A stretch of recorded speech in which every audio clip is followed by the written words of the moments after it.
Welcome to the end of the trading week and today's instalment of the weekly wrap-up. I'm joined by Peter Dixon, global equities economist from Commerzbank, to wrap up the biggest market movers this week. So Peter, all eyes are on Riga, where the Eurozone finance ministers are meeting today. There's been limited expectations for a deal to be secured, but at the same time there's a great sense of urgency surrounding the meeting. What's your takeaway from it all? Well, I think we went into this meeting, certainly a few weeks ago, expecting that this would be the critical point at which Greece's future would be sorted out. It now looks as though that isn't going to be the case. It's quite evident that there was a huge gulf between what the creditor countries want and what Greece is prepared to offer.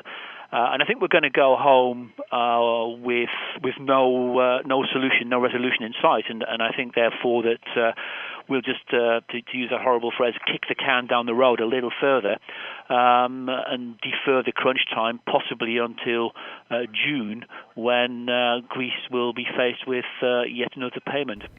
The arrest of the London trader whom allegedly helped cause the flash crash in 2010 spooked the markets this week. Have you seen any major impact? No, it's not something which has actually impacted upon markets themselves. I think it's certainly something which has caused a lot of chatter, however.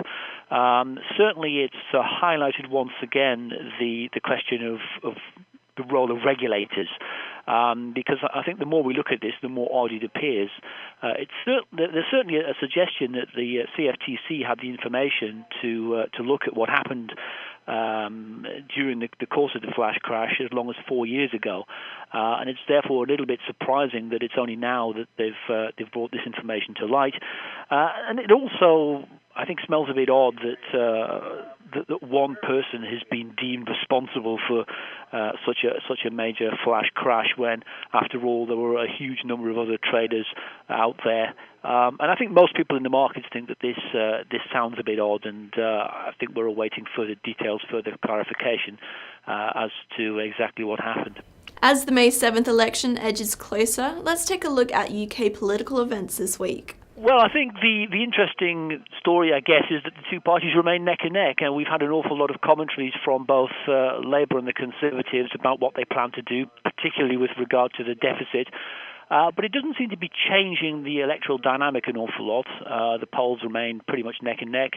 The political forecasters are suggesting that the Conservatives will perhaps just edge ahead of Labour in terms of seats come the election on the 7th of May, but they won't be able to form a majority. And I think the markets are now resigned to the view that we're going to end up with a minority government, which could cause an awful lot of volatility in markets following the election. But as of now, at least they remain fairly calm. Peter Dixon of Commerzbank joining me there. That's all for this week's wrap-up. Thanks for tuning in and be sure to keep clicking back. Have a good weekend.